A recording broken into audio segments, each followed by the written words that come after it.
Hi friends, today's project is fishy names. Our I can statement is I can fill the space within the fish with my name, incorporating the fins, tail, eyes, and mouth into the design of my fish. In this lesson, we are going to be learning about a principle of design called unity, also known as harmony. It's an important principle that gives the artwork a sense of likeness or a connection to known subject matter. Unity is about separating parts and working together with them. It's taking that fish and putting your name in there and making them work together. Remember to keep things simplistic, simple. You can reduce the amount of information. It's your choice. You are the artist. You don't have to incorporate everything. Repetition is going to be important in our project because we want to repeat a pattern throughout it.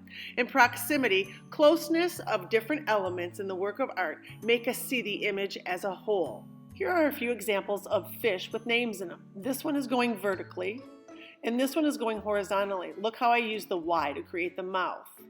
Jackson, I added the I at the end, but the N is the mouth.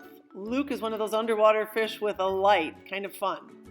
Again, we're going to start with a pencil drawing, and we're going to move into black marker, and we're going to be adding texture. I'm going to go ahead and show you that.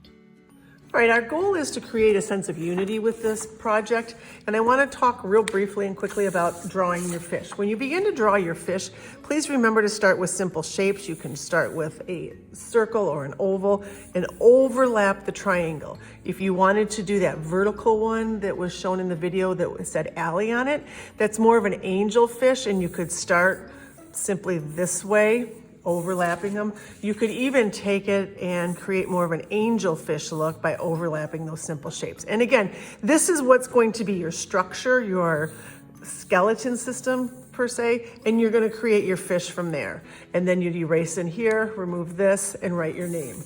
The way that I start mine every time I do it on my piece of paper is I decide what name I'm going to write. And today I'm going to write the name Riley. So I'm going to write it up here in the corner because a lot of times when you're working with letters, you get a little bit lost and you get confused. I'm thinking about using this Y as the fish's mouth. So I want the end of the fish here because I want to spell Riley the correct way. So I'm going to start with my tail area up in here. The goal is to have your letters touch the top and the bottom of the piece of paper. Remember, you're going to be creating bubble letters. If you're not sure how to create bubble letters, all you've got to do is write the letter and go around it. But again, you have to erase this part. So when you want to do that, you want to write lightly so that when you go around it, that you can easily erase what you don't need. That is a simple way to make a bubble letter. All right, so I'm going to write the name Riley, and I'm going to start, and I'm just going to open up my fish body like this. Again, I want to utilize this whole piece of paper, and I'm going to come down here because this is going to be the outer edge of my R, and I'm going to come around to the top piece of my R, and then I'm going to let the other leg of the R continue on into the fish body. It's going to curve like this. I'm going to remove this line right here, and I'm going to put this piece in here. The next letter I'm going to add in Riley is going to be the I. I've done a capital R. I can do a capital I can do a lowercase, whatever is going to make you happy. I'm going to overlap this letter a little bit. That way I have more room as I continue down my fish body. If I draw it this big and I just have it that size, I'm not letting it touch the top and the bottom of my fish body. That was the goal at the beginning of this. Remember that. So I'm going to create a large, looks like a building, but it's for the letter I.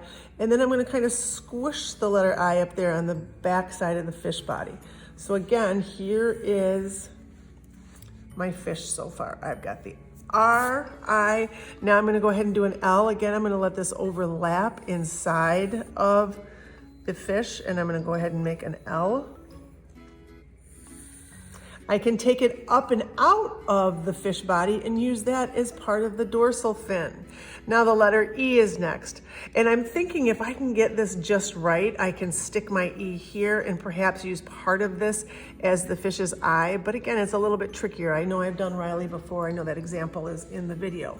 So now what I'm going to go ahead and do is I'm going to try to get the E where I can get it to work for the fish eye. I'm gonna bring the E all the way up to the top of it. Notice the sizes. Each letter is not the same size. Now that's not how you make an E, that's how you make a C. So hold on, I made that wrong. We're all human, we all make mistakes. So I'm gonna pull my line across here, and there's my E. Now, this is huge. So obviously I have to put that empty space in there, that opening space, and make it a little bit more believable. This is where my eye will be. Now I'm gonna put the letter Y, and I really want the Y to work as the mouth. And sometimes you have to just lightly sketch things in to see if you can get it to fit and to work. I'm gonna pull this at the bottom for the fish fin that's underneath the fish. And again, I want this to be a believable Y. So I'm gonna pull it, and this one I'm gonna pull it. And I can round it for a fish fin, or I could make it more pointed, however I see fit. I'm gonna erase in here, and then I'm going to add some fun shark teeth. I'm gonna go ahead and black marker this, and then I'm gonna come back.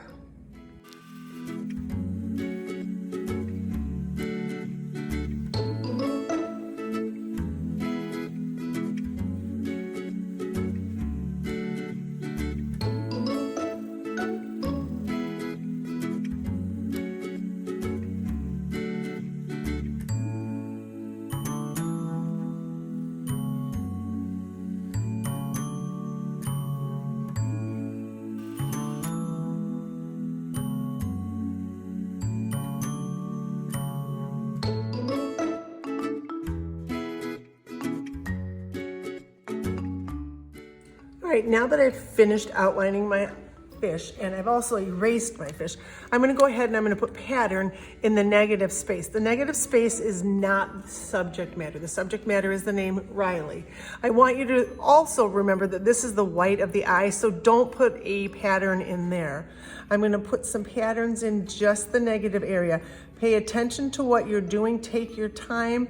Make sure you fill it nice and evenly, because this is what's gonna help it to pop off the page. Don't use the same pattern throughout the whole image. Take your time, come up with different ones, and I will come right back. So now we're going to begin to outline each of the letters with a different color. And I'm using marker. If you don't have marker, that's fine. You can just rub harder with your crayon or even with your pencil. Because what I want to do is create like an outline, and then we're going to go inside of it with crayon. And if you don't have crayon and you just have markers, then fill the whole thing in with marker, whatever you have available to you. Now I'm not going to go around that because it's obviously underneath it, but I'm going to get my crayon and I'm just going to begin to go in circular motions. If I go back and forth, it'll work too, but I have to be really consistent with my pressure. If I push too hard, I'm going to end up with a bunch of streaks and a bunch of lines, and I want to keep it consistent. And again, I want it to really pop off the page. Remember, our focus is unity, and we're trying to make things simple, but yet we want things to work together. We want this fish and our names to work together. So take your time with this, have fun with this, make your first name. If your first name is long, sure, you can use your nickname, but I've been able to get like Jonathan on here. I've been able to get all kinds of names, but do your personal best.